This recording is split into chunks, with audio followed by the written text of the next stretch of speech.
Olá, amigos e amigas, sejam todos muito bem-vindos a mais um estudo semanal da Parashá. A Parashá dessa semana chama-se Lech Lechá. E em Lech Lechá nós somos informados acerca do início da jornada pessoal de Abraham. E esta jornada não inclui apenas ou necessariamente uma mudança geográfica. Naturalmente que a Parashá enfatiza a mudança geográfica, a saída de Abraão da terra de Ur dos Caldeus, Ur Kasdim, para a terra de Canaã. Porém, o foco nós percebemos através de todo o texto que o foco ou a ênfase realmente não está na jornada geográfica ou na mudança de localidade, mudança de terra, de cidade ou de país. A mudança que a Torá foca na vida de Abraão não tem a ver, obviamente, com geografia.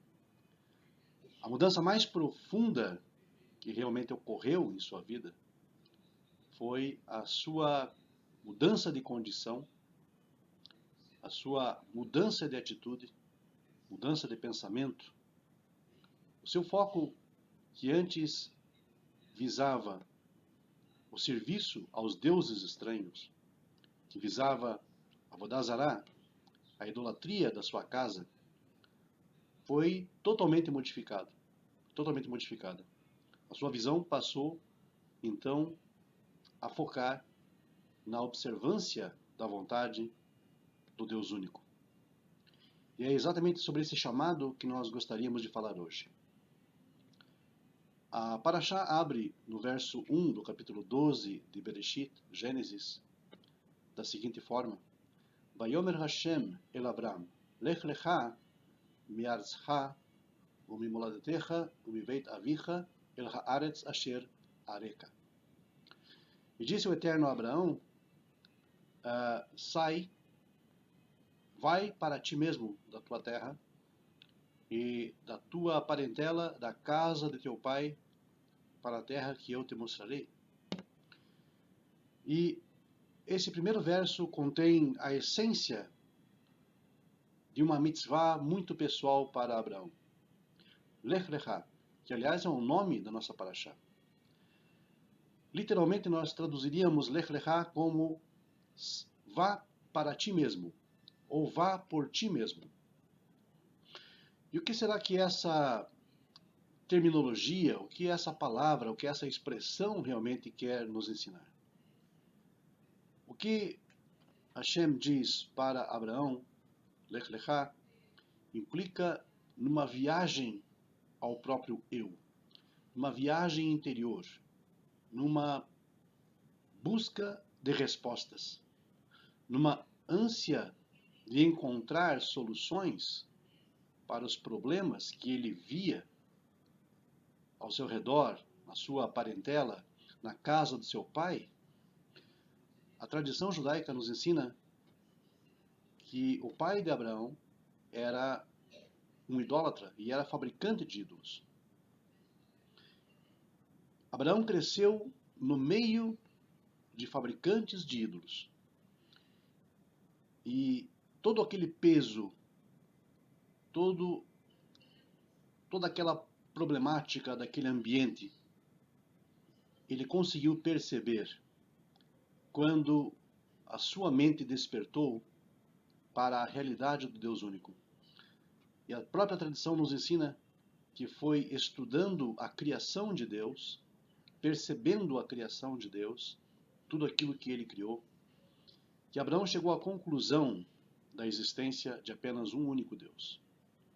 Temos aqui então, não a criação do monoteísmo, como muitos alegam, mas sim a restauração de uma antiga tradição monoteísta,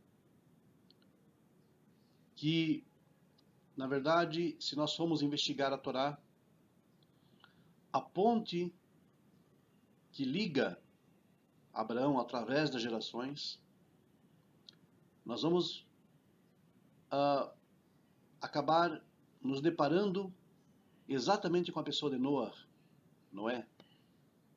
Ele sim, um restaurador também dos princípios universais. E Abraão herda de forma inusitada essa mesma tradição monoteísta. Porém, Abraão não aprende diretamente dos pais, como foi no caso de Noé. Noé aprendeu dos seus pais, dos seus avós, a tradição monoteísta. Aquela tradição que a própria humanidade praticamente toda tinha perdido na sua geração. E posteriormente à história de Noé, nós encontramos a humanidade numa mesma situação em que as pessoas acabaram perdendo a tradição monoteísta. Obviamente, uma linha dessa família noética continuou com a tradição, com o conhecimento da unicidade de Deus. Porém, a grande maioria dos povos civilizados de então acabaram perdendo o vínculo.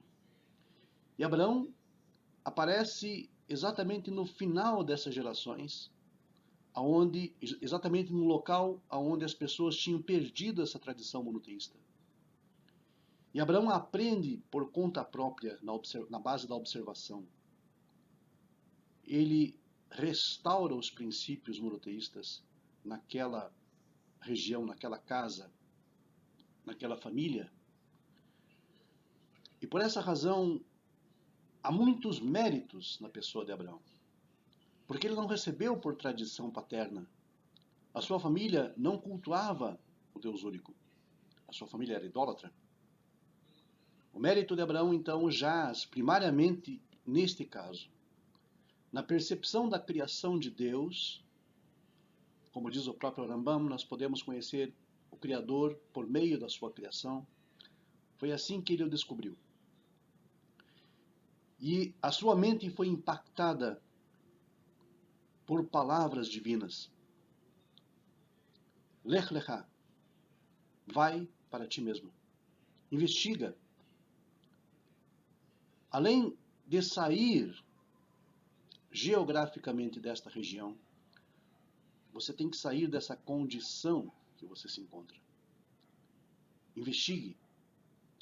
Faça uma introspecção. Veja se aquilo, Abraão, que você está vendo, perceba se aquilo que você está vendo é aquilo que você realmente quer ser. Aquilo que você realmente pretende ser. Será que essa imagem que você vê refletida no espelho da sua consciência é aquilo que você pretende ser? É aquilo que você quer ser? Vai para ti mesmo, Abraão. Pesquisa, investiga, me descubra na criação. Me descubra nas minhas obras.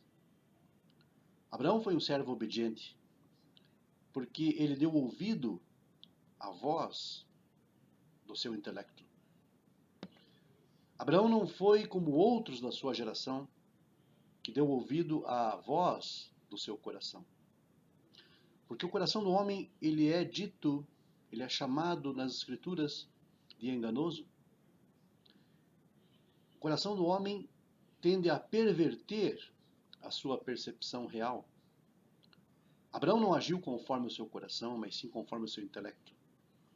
Ele pesquisou, ele investigou, ele descobriu na criação, finalmente, aquele que tinha engendrado todas as coisas. E por essa razão, essa mitzvah muito pessoal, Lech Lecha, talvez sirva para nós também, ainda nessa geração, como uma mitzvah pessoal. Vai para ti mesmo, vai por ti mesmo, vai pelo teu próprio bem.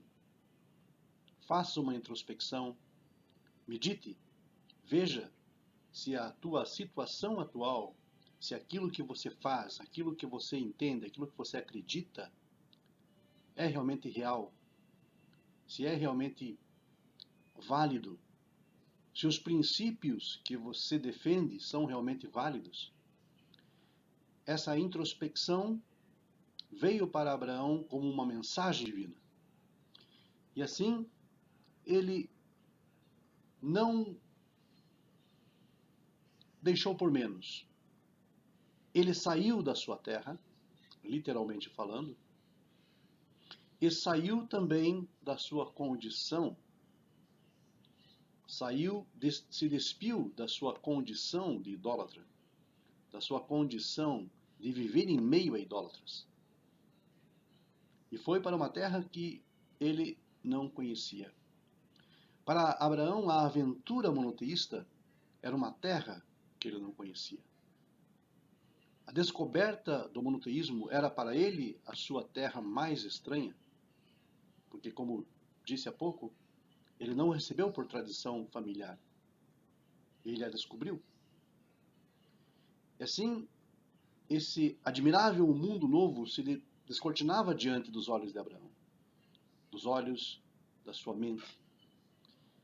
E ele precisava agora, mais do que nunca, explorar esses caminhos. Primeiramente, o deserto.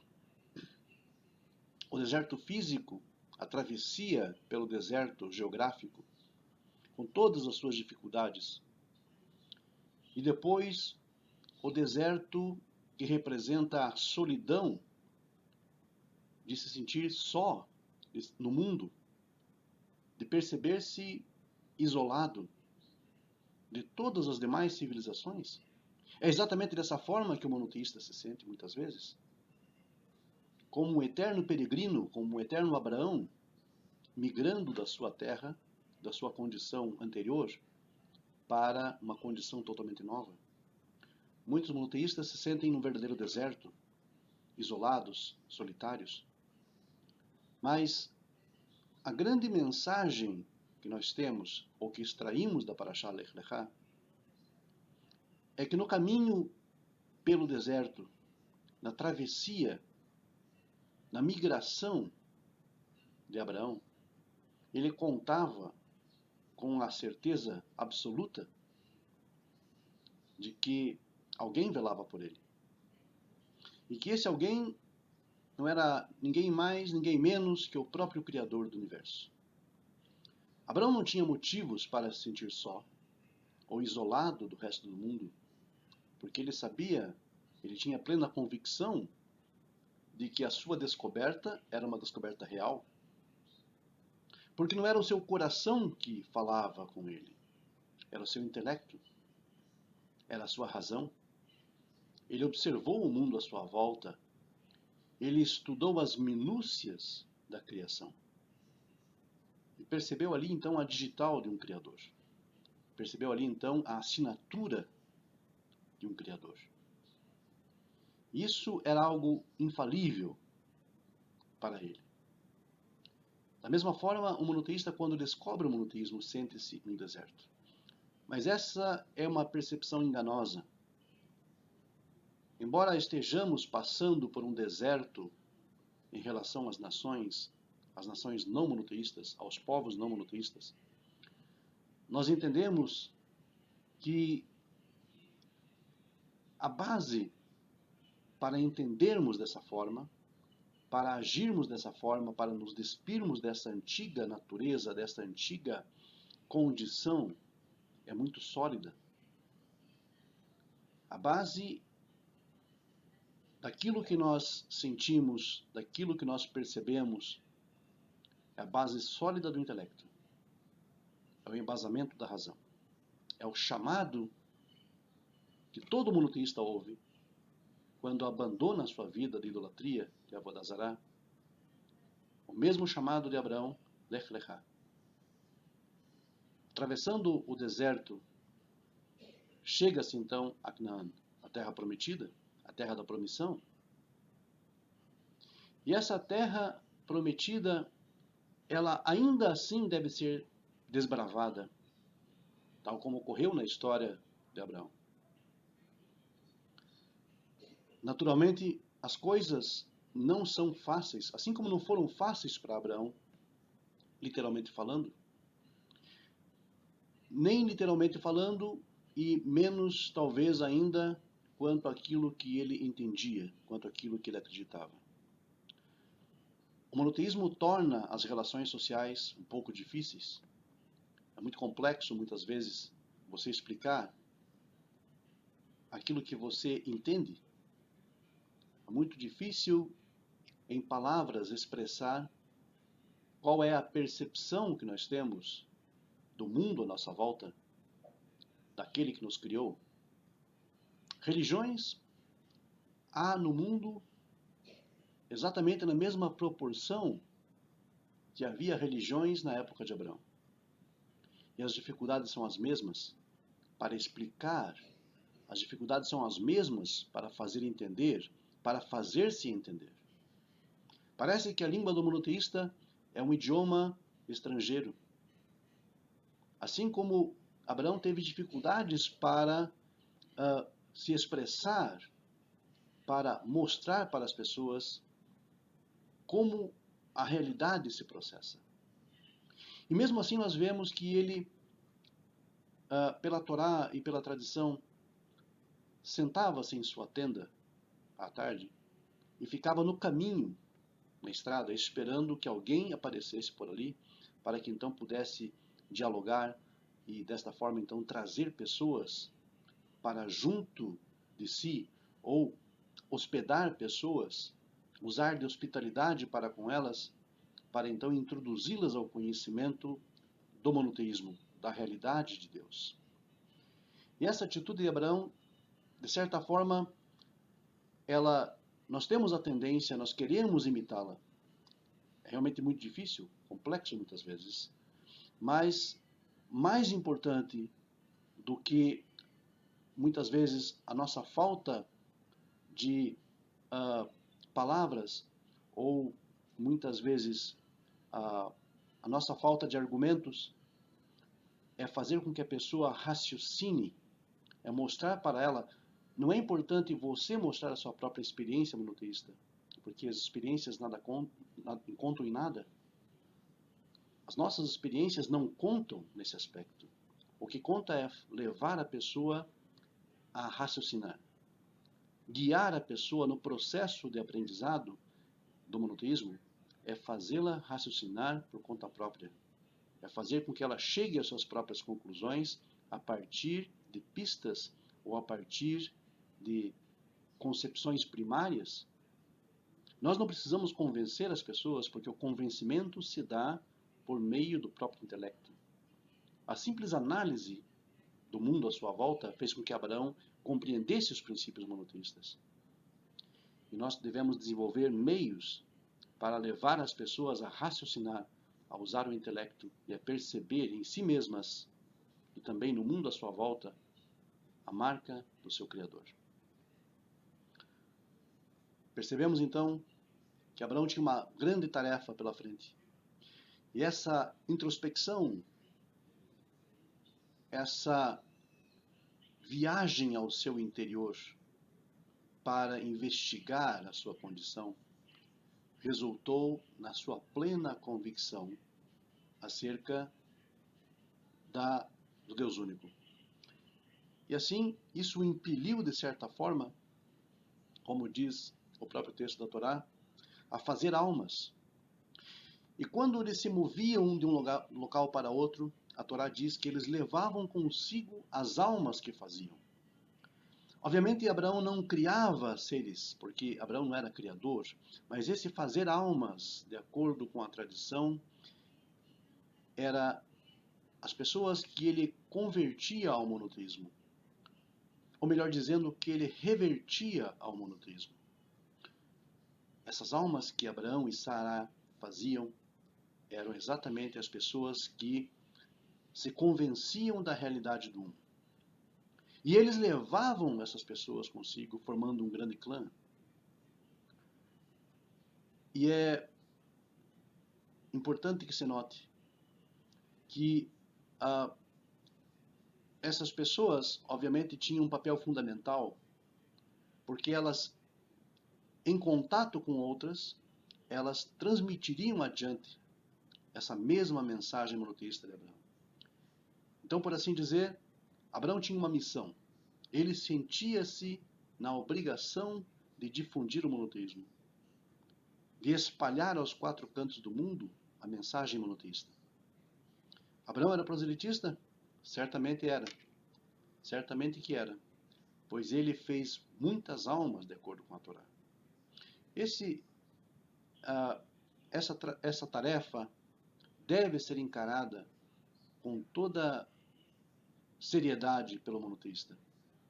Nós devemos agir em conformidade com aquilo que Abraão fez sobre esse aspecto, porque é fundamental agirmos dessa forma, pelo fato que assim estaremos imitando as virtudes de Abraão e estaremos, da mesma forma, reservadas, obviamente, as devidas proporções, obtendo os mesmos méritos que ele, quando então agradou a Deus a ponto de ser chamado um companheiro, um amigo de Deus, uma pessoa fiel a ele, que demonstrava emuná, que é o princípio de fidelidade ao Criador.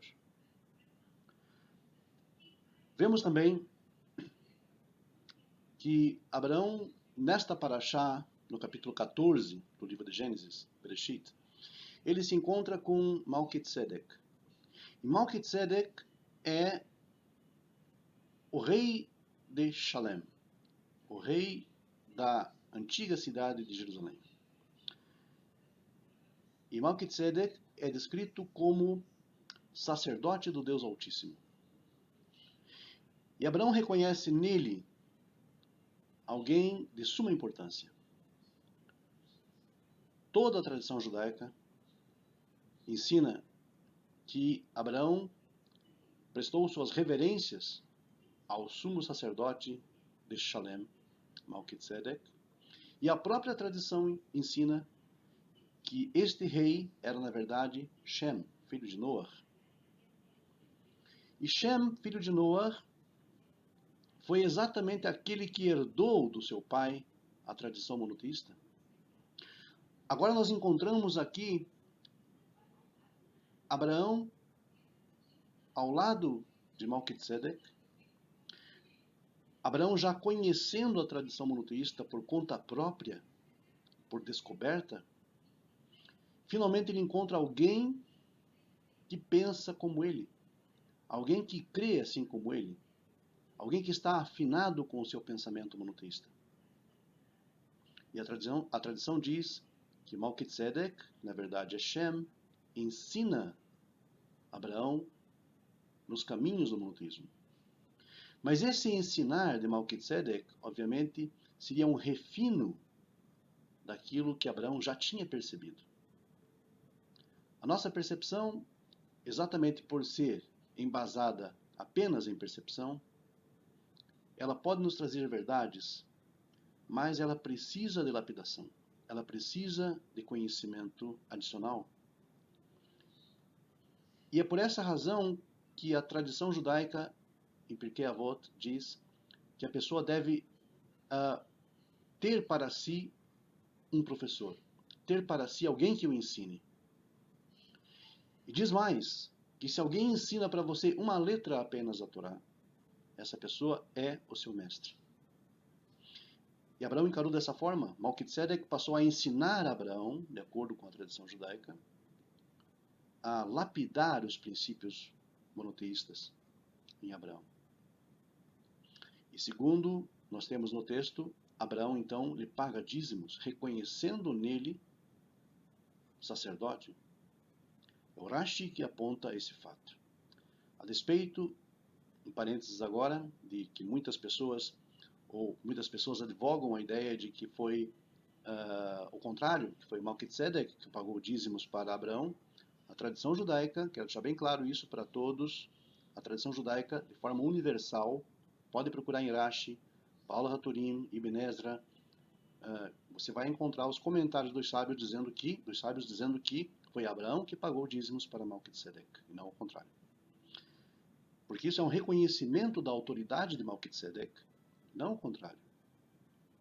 E isso, obviamente, de forma alguma, pode macular ou manchar o nome de Abraão.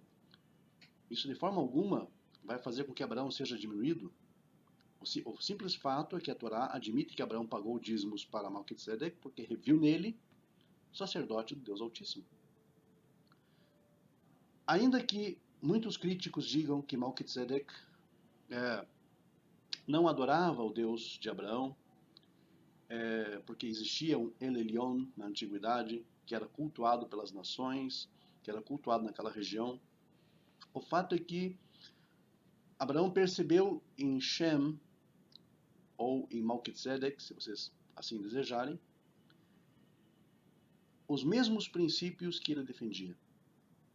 Então, seguramente, a visão de Melquisedeque acerca do El Elyon não era a visão dos povos vizinhos. Por quê? Há uma série de questões envolvidas. O Deus de Israel, por exemplo, era adorado no norte de Israel, isso no período da divisão do reino, juntamente com Baal. E, obviamente, o que aconteceu ali foi uma forma de profanação do culto do Deus de Israel. Não era o mesmo cultuado em Jerusalém. Da mesma forma, judeus apostatados, judeus egípcios que moravam na ilha de Elefantina, eles cultuavam também o Deus de Israel, só que na forma idólatra.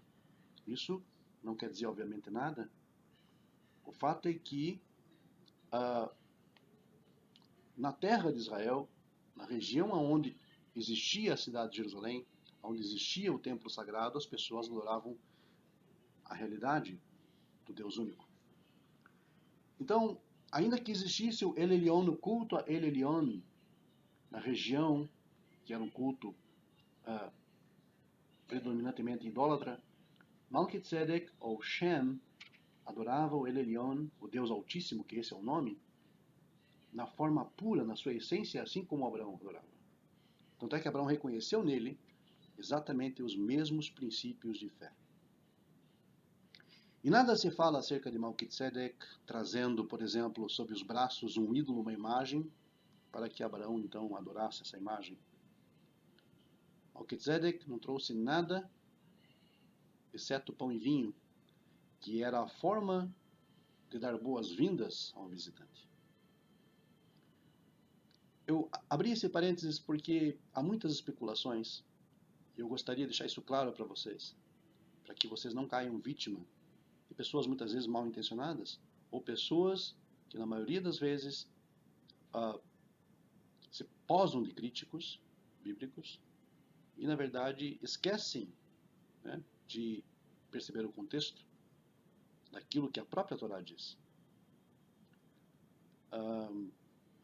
E percebemos então essa característica importante, a característica de Melquisedeque, como sumo sacerdote do Deus Altíssimo, e Abraão então lhe rendendo homenagens e pagando o seu dízimo. O dízimo, inclusive, que eram das suas próprias posses. É como se Abraão fosse aquele que, de certa forma, institucionalizou o dízimo em Israel.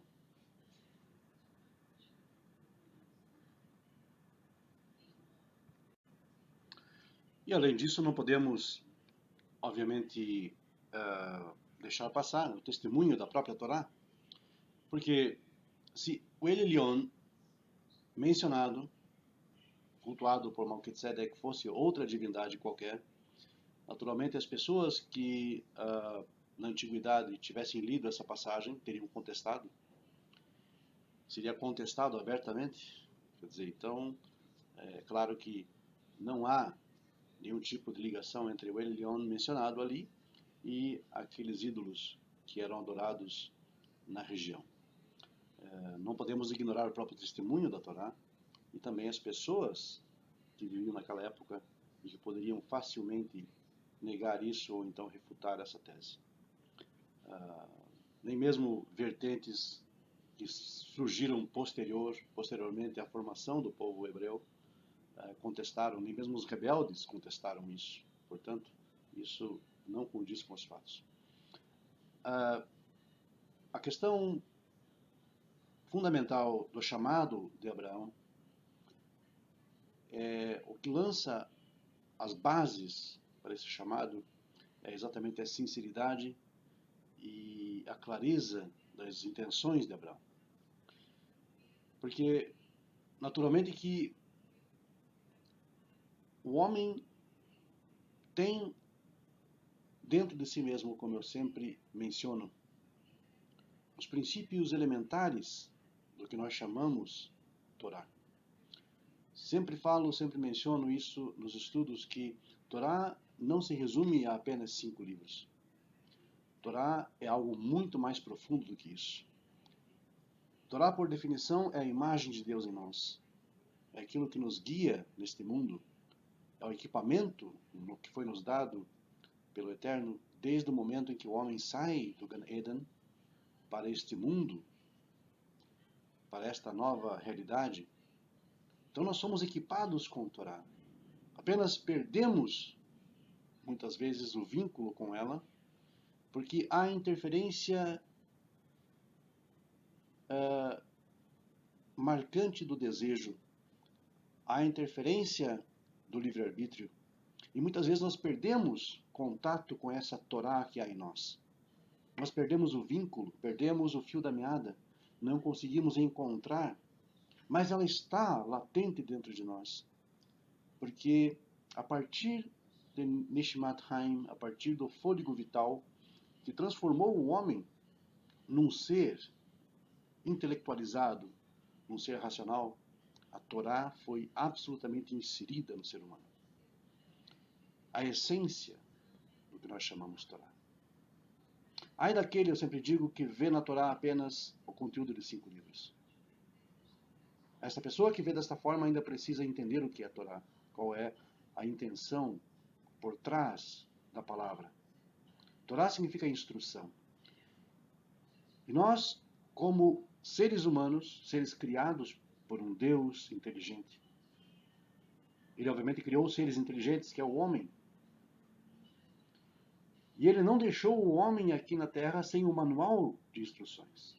O homem tem sim o seu manual de instruções. Só que esse manual está implantado, inserido em sua mente, em sua alma. Cala em sua alma, profundamente em seu intelecto. Os sábios de abençoada memória sempre dizem que um homem só peca, só transgride, quando ele é possuído como se por um espírito de loucura. É uma outra forma de dizer que a pessoa só peca contra Deus, só transgride contra Deus, quando ela está agindo fora da sua razão. Então, por definição, nós percebemos os próprios sábios aludindo à razão, ao intelecto humano, como sendo Torá. Percebemos também que Torá existia antes do Pacto Sinaítico, mas não na forma de um livro, não na forma de mandamentos escritos, mas sim ela pré-existia, como diz a própria tradição, porque nela foi feito o mundo, foi criado todas as coisas. Então nós percebemos que a Torá é algo conceitual, muito mais do que ser algo físico, ou simplesmente uma Megillah, um Sefer Torá, ou 5 livros com mandamentos. Os mandamentos da Torá são sagrados. Todas as mitzvot, todas as 613 mitzvot são sagradas. Porém, elas são apenas o aspecto exterior, externo. São aquilo, os mandamentos das mitzvot para Israel, é exatamente o aspecto da Torá que separa Israel das nações, que os distingue, que os exalta. Por essa razão, Israel deve cumprir fielmente as suas mitzvot. Porque isso é a ilustração, é a forma didática de Deus ensinar o homem acerca do ministério sacerdotal de Israel, acerca do seu trabalho sacerdotal, que é de fundamental importância no mundo. Numa outra oportunidade nós vamos abordar isto. Mas a essência da Torá não consiste dessas mitzvot exteriores, que são apenas e unicamente para o povo judeu. Há um escopo muito maior que abrange toda a humanidade, incluindo o próprio Israel, que é a Torá da alma, a Torá natural, aquilo que foi colocado em nós desde o primeiro momento, desde o momento da criação. E é exatamente essa voz da Torá interior que Abraão ouviu. Lech Lechá. Vai para ti mesmo, investiga dentro de você que você vai me encontrar aí dentro. Investigue dentro de você que você vai encontrar a minha Torá, a minha instrução.